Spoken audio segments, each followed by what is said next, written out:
என்னை தெரியுமா நான் சிரித்து பழகி கருத்தை கவரும் ரசிகன் என்னை தெரியுமா உங்கள் கவலை மறக்க கவிதை பாடும் கவிஞன் என்னை தெரியுமா ஆஹ ரசிகன்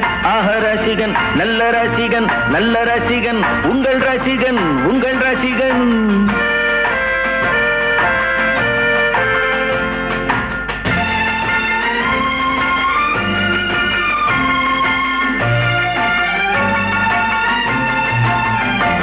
நான் புதுமையானவன்